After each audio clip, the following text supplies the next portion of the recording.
Muito obrigado, Sr. Presidente. Também queria cumprimentar o Sr. Secretário de Estado. É a primeira reunião, primeira vez que nos encontramos formalmente.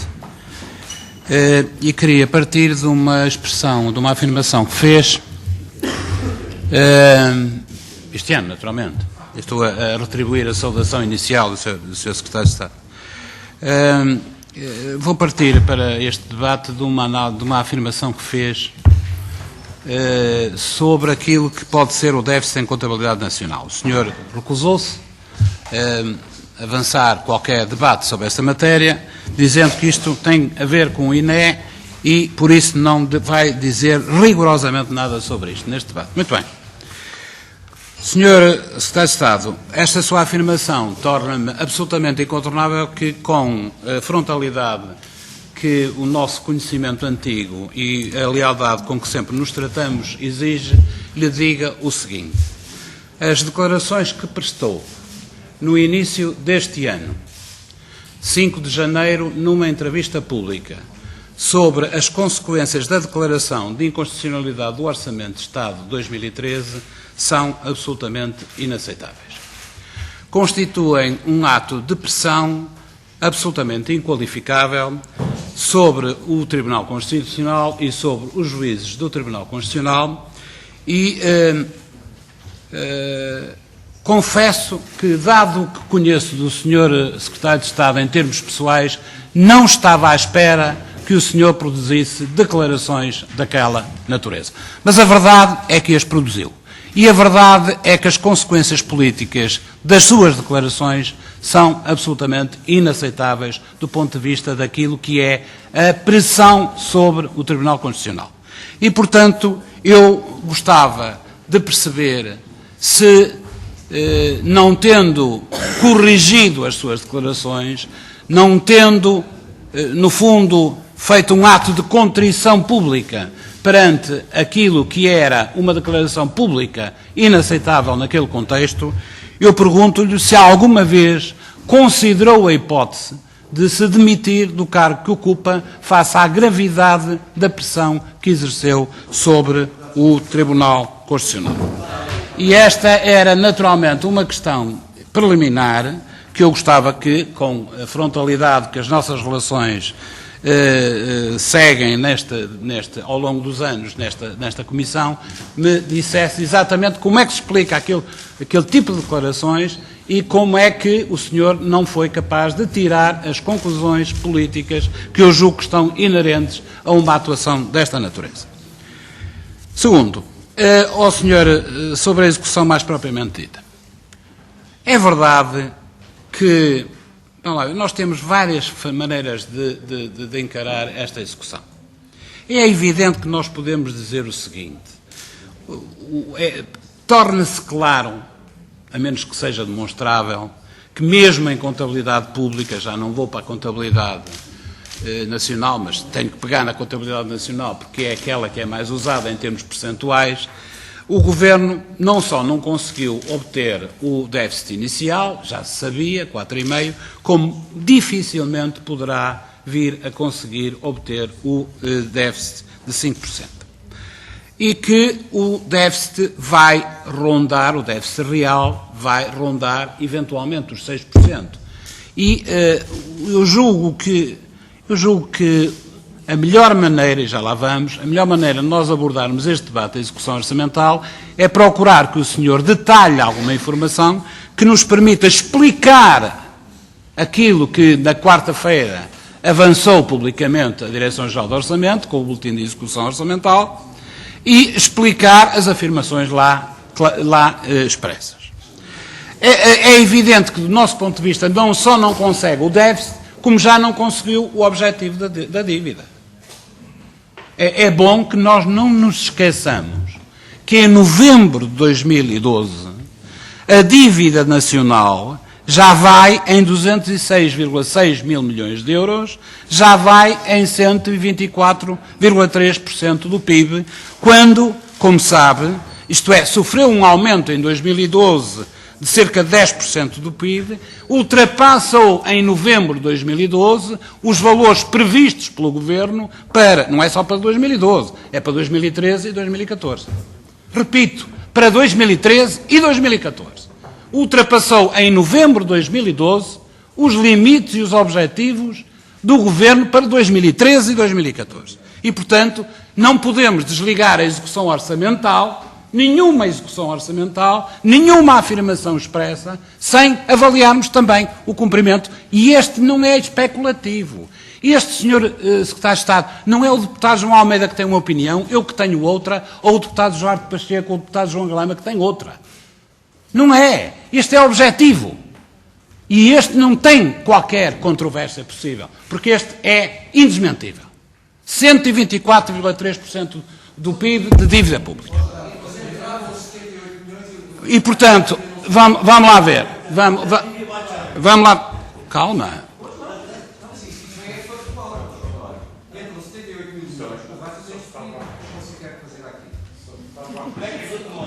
Sr. Deputado Duarte Pacheco, o à parte é legítimo, a sobreposição de intervenção não. O à parte não, nem sequer, Sr. Presidente, permita-me, é legítimo. Porque o Governo, quando elaborou o Orçamento de Estado para 2012, quando o retificou em maio, quando o retificou em dezembro, já sabia que tinha recebido ou ia receber 78 mil milhões de euros da Troika. Melhor, 82 mil milhões. E tinha fixado como limite de dívida para este ano 120%, para 2013 valores, em qualquer dos três casos, inferiores a 124,3% do PIB, que é o valor da dívida em novembro de 2012. E, portanto, não tem nada a ver com o seu à parte, Sr. Deputado. Não tem nada. Tem a ver com uma realidade objetiva que se chama incumprimento de objetivos por parte do Governo. Incumprimento de objetivos por parte do Governo. E mais nada. Tal como, e não é especulativo, tal como agora estamos perante uma execução orçamental que deixa muitas dúvidas. Vamos ver. E eu queria esclarecer estas dúvidas, e tenho muitas.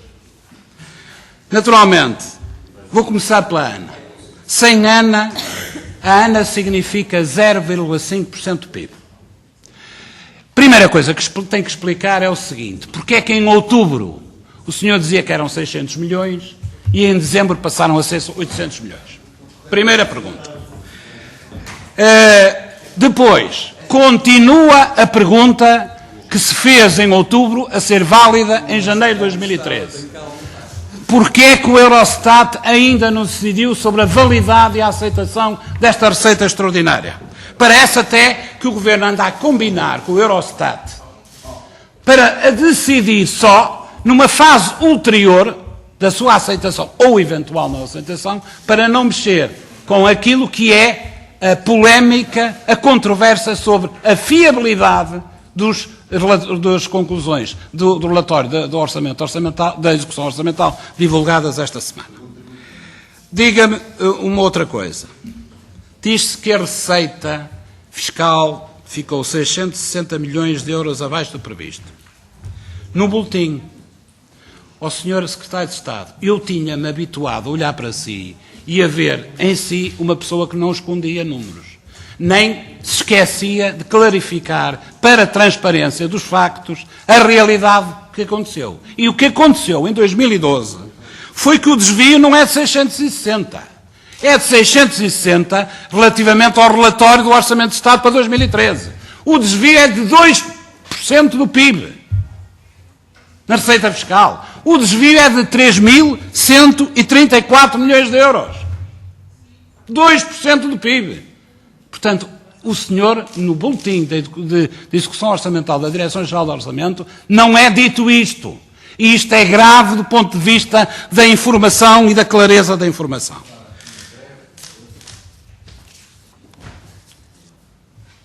Claro, eu agora já em jeito de para concluir, e para amenizar, devo dizer que os senhores falharam em 2% do PIB, em 3.134 milhões de euros. É verdade, ficaram aquém do falhanço de 2009 Teixeira dos Santos, que ultrapassou os 6 mil milhões. É verdade, é verdade. Queriam bater esse recorde, mas não bateram.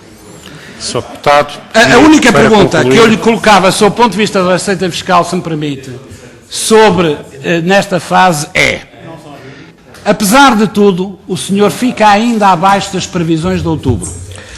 E eu gostava de perceber, ficando os valores das receitas executadas abaixo daquilo que o senhor tinha estimado em outubro, como é que o senhor vai compatibilizar os valores executados com as previsões de receita para o ano que estão inscritas no orçamento?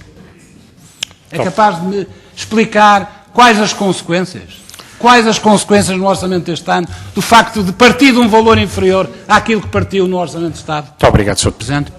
Sr. Secretário de Estado, vamos lá ver. As afirmações que o senhor produziu no início deste ano não foram produzidas num debate orçamental. Não foram produzidas no seu gabinete. Não foram produzidas no debate no plenário da Assembleia da República.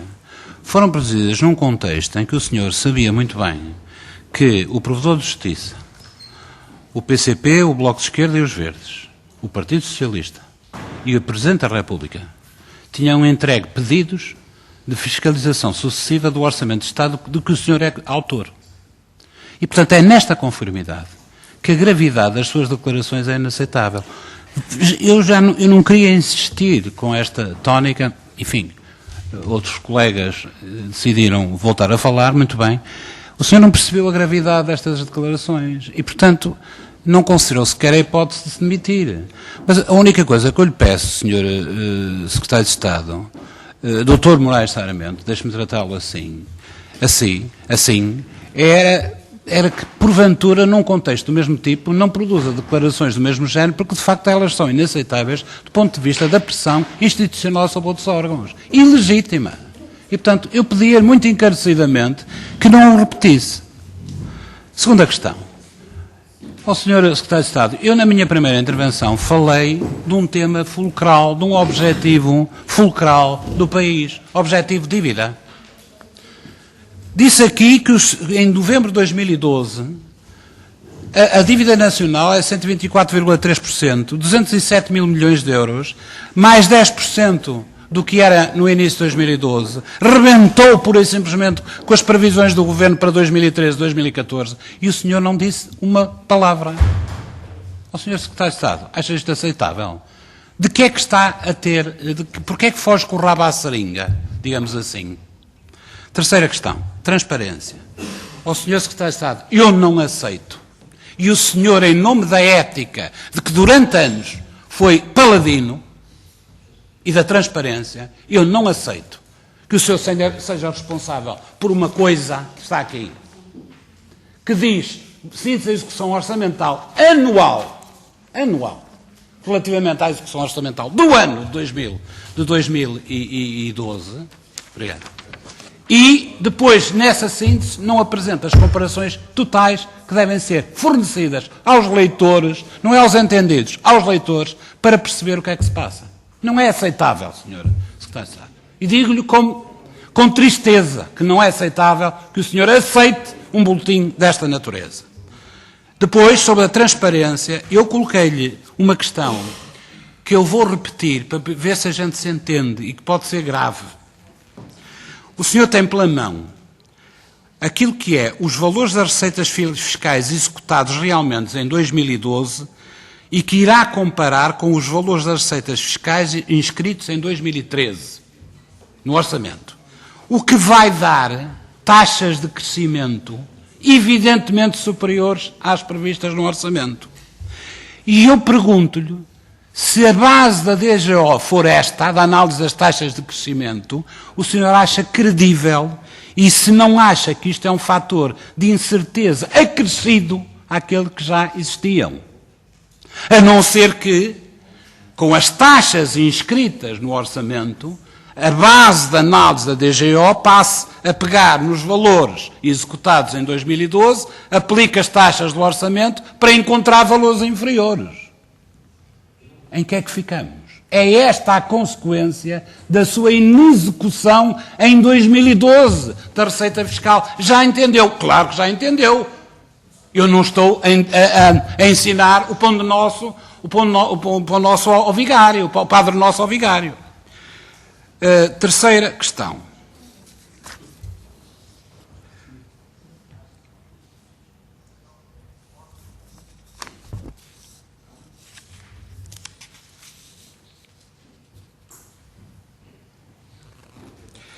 Bom, sobre as manigâncias das receitas extraordinárias, eu diria apenas o seguinte: venha o diabo e escolha o melhor.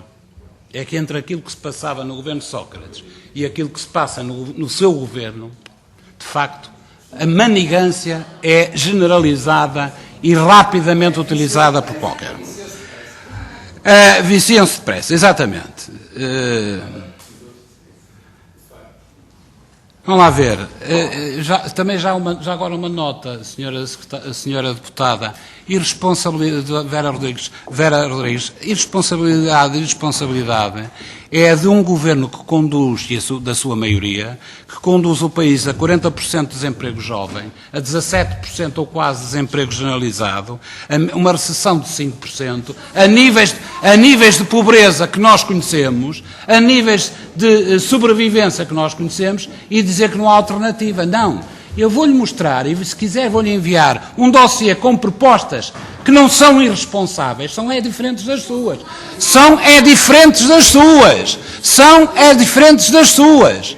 E eu não digo que a senhora é responsável, nem que o CDS é responsável. Digo que as suas propostas conduziram este panorama e que o PCP tem propostas que podiam permitir sair o país da crise. Percebe? E, portanto, atenção às palavras, eu percebo que não as deve usar. Vamos lá ver. Diga concluir, Sr. Deputado. Eu deixo duas perguntas para a terceira. Muito bem. Sr. Secretário de Estado, eu naturalmente não concordo com a defesa da transparência do boletim que fez, e vou-lhe dar mais um exemplo.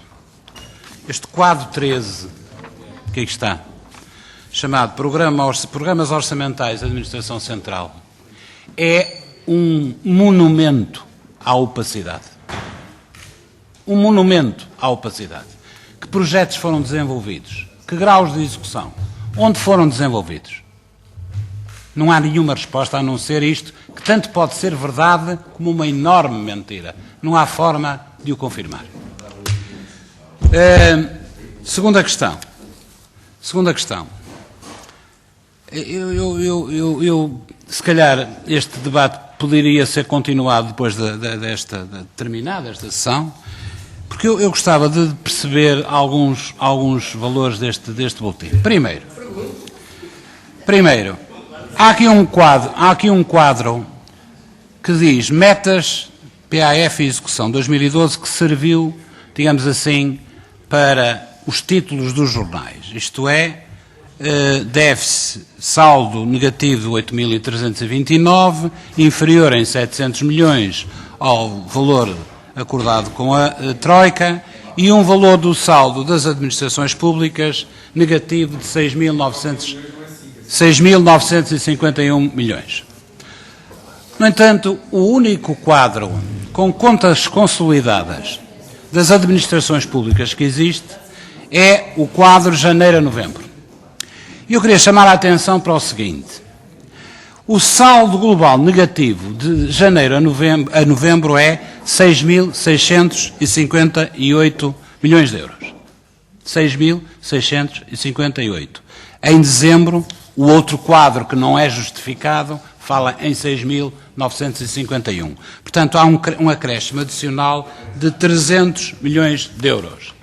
Há uma média mensal de déficit nos primeiros 11 meses superior a 600 milhões. Como é que rapidamente e inexplicadamente em dezembro se passa para 300 milhões? Eu gostava de perceber exatamente qual é a razão disso. Era importante. E convidava também, se não for hoje, não tenho problema nenhum, a ver se nós podemos descodificar o valor apresentado aqui pelo Partido Socialista, 2.400 milhões de valores inexplicados. Eu não o percebo também. Há alguns valores que aqui estão dados que não são, na minha opinião, justificáveis. E eu gostava de perceber, gostava de ver se o senhor era capaz de dar os valores das receitas extraordinárias não repetíveis e dos cortes adicionais não orçamentados, isto é, para além daquilo que estava orçamentado, que terão permitido o tal valor quantitativo obtido que há pouco referi. e que ficou 700 milhões abaixo do valor acordado com a Troika. Por exemplo, no que diz a respeito, já percebemos que a ANA, 800 milhões, não estava previsto. O Fundo de Pensões da PT, 476, eu estou a dizer não estava previsto no orçamento inicial.